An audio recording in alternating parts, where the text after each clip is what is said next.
एक साल के लक्ष्य को सिर्फ 6 महीने में और 6 महीने के लक्ष्य को सिर्फ 2 से 3 महीने में सिर्फ वो इंसान अचीव कर सकता है जिसका पूरा ध्यान अपने गोल पर हो, ना कि सोशल मीडिया और टाइम वेस्ट करने वाली चीजों पर। किसी महान इंसान ने कहा है कि फोकस अगर प्रॉब्लम्स पर लगाओगे तो आपका ध्यान गोल से हट जाएगा, लेकिन अगर फोकस अपने गोल पर लगाओगे तो प्रॉब्लम से ध्यान अपने आप हट जाएगा। अब आप सबसे मेरा एक सवाल है कि आपका फोकस कहाँ पर है, अपने गोल्स पर या फिर अपनी प्रॉब्लम्स पर? और अगर आप सच सच जवाब दोगे तो आप में से लगभग 90% व्यूवर्स का जवाब होगा अपनी प्रॉब्लम्स पर, क्योंकि आप अपने गोल पर फोकस कर ही नहीं पाते हो। आप बार बार छोटी छोटी चीजों से डिस्ट्रैक्ट होकर अपने गोल से भटक जाते हो और यही रीजन है कि आप अब तक अपने गोल को अचीव नहीं कर पाए।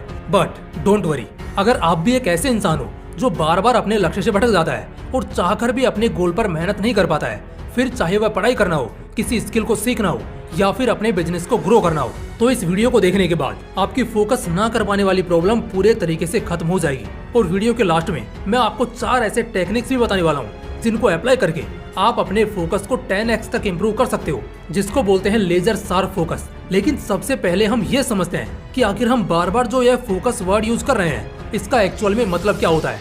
तो अगर इसको मैं आपको सिंपल वर्ड्स में समझाऊं तो फोकस का मतलब होता है अपने सारे डिस्ट्रैक्शन को दूर करके बिना डिस्ट्रैक्ट हुए अपने गोल पर मेहनत करना। अगर आपने कभी नोटिस किया हो तो हमारे आसपास कुछ लोग ऐसे होते हैं जो किसी भी जगह बैठकर अपने काम को पूरे फोकस के साथ बिना डिस्ट्रैक्ट हुए कंप्लीट कर लेते हैं, क्योंकि उन्होंने अपने ब्रेन को इतना ट्रेंड कर लिया होता है कि अगर वो ठान ले तो किसी भी जगह बैठकर किसी भी डिफिकल्ट से डिफिकल्ट काम को अंजाम दे सकते हैं। लेकिन ऐसे लोग बहुत कम ही होते हैं जिनका फोकस इतना ज्यादा शार्प होता है। अगर आज के यूथ की बात करें तो उनकी तो बात ही अलग है। उनका फोकस इतना कमजोर हो गया है, उनका अटेंशन टाइम इतना ज्यादा कम हो गया है कि वो 2 मिनट से ज्यादा किसी वीडियो पर रुक ही नहीं पाते हैं। अगर उन्हें वीडियो थोड़ी सी भी बोरिंग महसूस होने लगती है ना, तो वो तुरंत उस वीडियो को छोड़कर चले जाते हैं, फिर चाहे वो वीडियो उनके लिए कितनी भी काम की क्यों ना हो। और अगर आप भी इस वीडियो को छोड़ने की सोच रहे हो तो शायद आप भी इस कमजोरी यानी फोकस वाली बीमारी के शिकार हो चुके हो।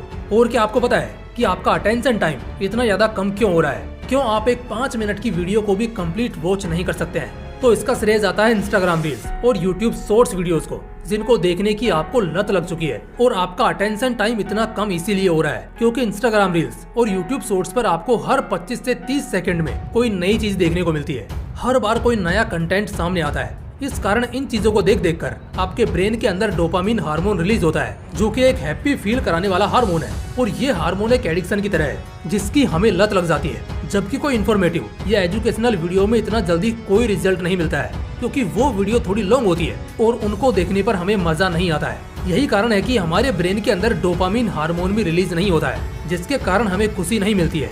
हम बोर होने लगते हैं और इसीलिए हम उस एजुकेशनल वीडियो को तुरंत स्किप कर देते हैं। ऐसा नहीं है कि पढ़ाई करते वक्त हमें खुशी नहीं मिलती है, हमारे ब्रेन के अंदर डोपामिन हार्मोन रिलीज नहीं होता है। याद करो, जब आप कभी मैथ के क्वेश्चन सोल्व करते हो और जब कोई क्वेश्चन आपसे सोल्व हो जाता है तो आपको कितनी खुशी मिलती है। और ये खुशी इसलिए मिलती है क्योंकि उस टाइम पर आपके ब्रेन के अंदर डोपामिन हार्मोन रिलीज होता है। और जैसा कि मैंने बताया है कि ये हार्मोन एक एडिक्शन की तरह होता है, यानी कि इसे बार बार लेने का मन करता है। और यही कारण है कि जब आप मैथ का एक क्वेश्चन सोल्व कर लेते हो तो आपका बार बार मन करता है कि मैथ के और क्वेश्चन सोल्व करो। लेकिन ऐसा बहुत कम होता है, और जिसको ये एडिक्शन हो जाता है वो फिर हर एग्जाम में टॉपर बनता है। 2013 में माइक्रोसॉफ्ट के द्वारा ह्यूमन अटेंशन स्पैन पर की गई एक रिसर्च के अनुसार एक इंसान का एवरेज अटेंशन टाइम सिर्फ 8 सेकंड का है, जो कि लगातार घटता ही जा रहा है। क्योंकि आजकल के युवा स्मार्टफोन जैसी चीजों की वजह से बार बार डिस्ट्रैक्ट होते हैं, फिर चाहे वो यूट्यूब हो, फेसबुक हो, व्हाट्सएप हो, इंस्टाग्राम हो या फिर कोई नोटिफिकेशन हो। इन सब चीजों की वजह से हमारा अटेंशन टाइम बहुत कम हो गया है। स्मार्टफोन में नोटिफिकेशन आते ही हम तुरंत सब कामों को छोड़कर उसे सलामी देते हैं ताकि कहीं देर ना हो जाए। और शायद आपको एहसास तक नहीं होगा कि बार बार नोटिफिकेशंस को चेक करना यह भी एक तरह का एडिक्शन ही है जिसके आप शिकार हो चुके हैं। अब हमने यह तो समझ लिया कि आखिर फोकस कहते किसको है, इसकी डेफिनेशन क्या है और हमारा अटेंशन टाइम लगातार घटता क्यों जा रहा है, क्यों हम बार बार चीजों से डिस्ट्रैक्ट होते हैं, क्यों हम अपने गोल पर फोकस नहीं कर पा रहे हैं। अब हम ये जानते हैं कि हम अपने फोकस को शार्प कैसे करें, कैसे हम अपने फोकस को 10x तक बढ़ा सकते हैं और कैसे हम सोशल मीडिया जैसी चीजों से बिना डिस्ट्रैक्ट हुए अपने गोल को जल्दी से जल्दी अचीव कर सकते हैं। तो इसके लिए मैं आपको 4 पॉइंट्स बताऊंगा जिनको एक एक करके हम डीप में समझने वाले हैं। तो आइए जानते हैं। नंबर 1, मल्टीटास्किंग, एक साथ कई काम करना। रिसर्च बार बार प्रूव कर चुकी है कि मल्टीटास्किंग से फोकस खराब होता है। जो इंसान मल्टीटास्किंग करता है वह कभी भी किसी भी फील्ड में सक्सेस हासिल नहीं कर सकता है, क्योंकि उसका फोकस किसी एक चीज पर होता ही नहीं है और वह कई काम एक साथ करने के कारण किसी भी काम को अच्छे से नहीं कर पाता है। चलिए मल्टीटास्किंग को मैं आपको एक एग्जांपल से समझाता हूँ ताकि आप अच्छे से रिलेट कर पाओ। सपोज करो कि आप जंगल में हो और इस वक्त आपको एक खरगोश पकड़ना है। वहाँ पर आपको 2 खरगोश दिखाई दिए और उन दोनों ही खरगोश को पकड़ने में आप लग गए, तो पूरे चांस है कि उन दोनों को पकड़ने के चक्कर में आप एक भी खरगोश को नहीं पकड़ पाओगे। जबकि अगर आप किसी एक खरगोश के पीछे भागते तो शायद आप उसे पकड़ लेते, क्योंकि आपका फोकस सिर्फ एक पर था। और यही कंडीशन होती है हमारी रियल लाइफ में। हम सोचते हैं कि हम एक साथ यह काम भी कर लें और वह काम भी कर लें, और इस चक्कर में हम किसी भी काम को सही तरीके से नहीं कर पाते हैं। मल्टीटास्किंग करते समय आपको ऐसा लगता है कि मैं लोगों से बहुत कुछ अच्छा कर रहा हूँ, मैं कुछ एडवांस कर रहा हूँ, मैं एक साथ दूसरे काम को भी मैनेज कर लेता हूँ, लेकिन यह आपका भ्रम है। मल्टीटास्किंग के चक्कर में आप किसी भी काम को परफेक्ट तरीके से कर ही नहीं पाते हो, क्योंकि आपका फोकस किसी एक चीज पर होता ही नहीं है। एक बात बताओ यार, आप इंसान हो और इंसान कभी भी एक साथ 2 जगह पर हो ही नहीं सकता है, यानी कि इंसान का ब्रेन एक साथ 2 जगह पर कभी भी एक्टिव नहीं हो सकता है। इसलिए अपने फोकस को शार्प करने के लिए, अपने फोकस को बढ़ाने के लिए आपको मल्टीटास्किंग को छोड़ना होगा।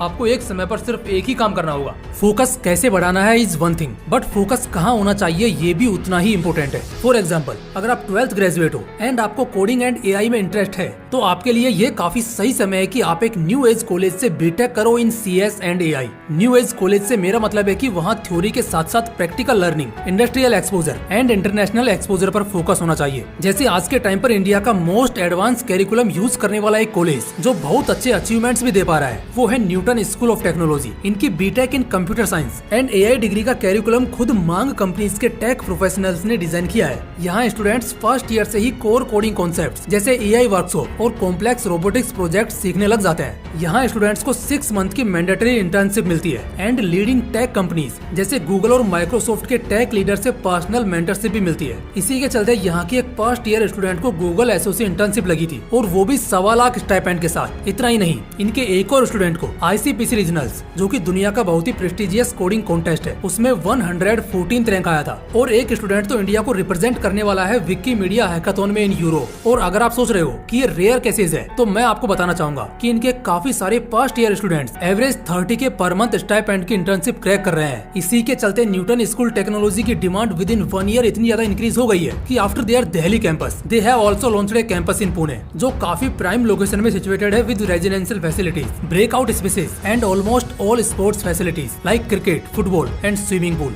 यहाँ एडमिशन लेने के लिए आपको इनका ऑल इंडिया एनसेट एग्जाम देना होगा, जिसकी रजिस्ट्रेशन बहुत जल्द बंद होने वाली है। सो बिना टाइम वेस्ट किए अभी अप्लाई करो, लिंक डिस्क्रिप्शन बॉक्स में है। Number 2, find out what distract you. ये पता करो कि कौन सी चीज है जो तुम्हें डिस्ट्रैक्ट कर रही है। हम सभी लोग अपनी डेली की टू डू लिस्ट बनाते हैं कि हमें क्या क्या काम करने हैं, लेकिन आज से आपको एक second note to do list भी बनानी है, और उसमें आपको लिखना है कि आपको क्या क्या काम नहीं करना है। उसमें आपको वो काम लिखने हैं जो काम आपको डिस्ट्रैक्ट करते हैं, आपको अपने गोल पर फोकस करने से रोकते हैं, जैसे सोशल मीडिया और गेमिंग। और जब भी आप अपना इंपॉर्टेंट काम करने बैठो, जैसे कि पढ़ाई, तो एक बार अपनी टेबल पर अच्छे से चेकआउट कर लो कि इस टेबल पर कोई ऐसी चीज तो नहीं रखी है जो तुम्हें डिस्ट्रैक्ट कर सकती है, जैसे कि स्मार्टफोन। देखो, हम सब ये तो जानते हैं कि हमें अपनी लाइफ में क्या करना है, हमारे लिए क्या काम जरूरी है, लेकिन हमें ये चीज भी नहीं भूलनी चाहिए कि हमें क्या नहीं करना है। अगर जो चीज आपको डिस्ट्रैक्ट करती है आप उसको अवॉइड कर दोगे, तो आपका फोकस अपने आप शार्प हो जाएगा, क्योंकि अब आपको कोई भी चीज डिस्ट्रैक्ट करने वाली नहीं है। तो इसलिए सबसे पहले ये फाइंड करो कि कौन से ऐसे काम है जो आपको डिस्ट्रैक्ट कर रहे हैं, ताकि आप उनको अवॉइड कर सको। Number 3, make flow stage. जब भी आप कोई काम करो तो उस काम को इस तरह से करो कि उसमें एक फ्लो क्रिएट हो जाए, यानी कि वह काम आपको ऐसा नहीं लगना चाहिए कि आप उसे कर रहे हो। फ्लो की स्टेज उसे कहते हैं जिसमें आपको ऐसा लगता है कि यह काम अपने आप होता जा रहा है। और फ्लो की स्टेट तब बनती है जब आप अपना 100% किसी काम में देते हो। हमारे राजस्थान में एक कहावत है, जब हम पतंग उड़ाते हैं और पतंग बहुत ऊपर चली जाती है, तो हम लोग उसे कहते हैं कि यार इसे ऊपर की हवा लग गई है, अब यह फ्लो में बह रही है, क्योंकि उस स्टेज पर जाकर वह पतंग अपने आप उड़ने लगती है, उसे उड़ाने की जरूरत नहीं पड़ती है। आई थिंक इस बात से आप रिलेट कर पाए होंगे। इसी फ्लो की हवा में मैं आपको अपनी पढ़ाई या फिर अपने काम को ले जाने की बोल रहा हूँ, ताकि वह काम आपको ऐसा ना लगे कि आप इस काम को कर रहे हो, और जब वह काम अपने आप होता चला जाएगा तब आपको उसे करने में मजा भी आएगा, आपको बोरिंग फील नहीं होगा। और जब आप किसी काम से बोर नहीं होते हो तो आपका उस काम में इंटरेस्ट बनने लगता है, और जब आपका किसी काम में इंटरेस्ट बन जाता है तो आप उस काम को पूरे फोकस के साथ करते हो, जिसके कारण आपका फोकस और भी ज्यादा लेजर शार्प हो जाता है। इसलिए किसी भी काम को करो तो उसे एक फ्लो में करो। Number 4, get proper sleep every day. रोजाना प्रॉपर स्लीप लो। सोना हमारी बॉडी के लिए उतना ही जरूरी है जितना जरूरी हमारी बॉडी के लिए न्यूट्रिशन है, क्योंकि सोने का सीधा कनेक्शन हमारे ब्रेन से है। एक रिसर्च में ये पाया गया है कि जब आप लेट नाइट तक काम करते हो और प्रॉपर स्लीप नहीं लेते हो तो आपकी बॉडी के अंदर अगले दिन एनर्जी नहीं होती है, आपका ब्रेन सही तरीके से एक्टिव नहीं होता है, आपकी बॉडी के अंदर सही मात्रा में डोपामिन हार्मोन रिलीज नहीं होता है, जिसके कारण आपको थकान फील होती है, आपका किसी भी काम में मन नहीं लगता है, क्योंकि आपकी बॉडी के अंदर वो एनर्जी नहीं है जिसके कारण आप उससे काम करवा सको। आपका ब्रेन पूरे तरीके से थका हुआ होता है क्योंकि उसे प्रॉपर स्लीप नहीं मिली है।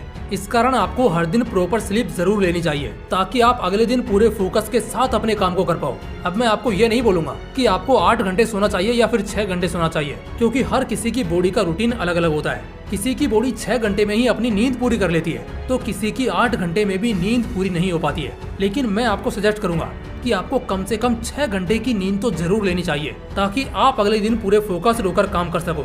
तो गाइस ये थी वो 4 टेक्निक जिनका यूज करके आप अपने फोकस को 10x तक इंक्रीज कर सकते हो सकता है ये टेक्निक सुनने में आपको बहुत ही ज्यादा सिंपल लगे, लेकिन आपको इन्हें जरूर अप्लाई करना चाहिए। इनके रिजल्ट्स बहुत ही ज्यादा अमेजिंग है और ये मैं नहीं साइंस कहती है। और हाँ, न्यूटन स्कूल के बारे में अगर डिटेल में जानना है तो लिंक डिस्क्रिप्शन बॉक्स में है, एक बार चेकआउट जरूर कीजिएगा। बाकी फिर मिलते हैं इसी तरह के एक और इंटरेस्टिंग वीडियो के साथ। तब तक के लिए जय हिंद, जय श्री कृष्णा।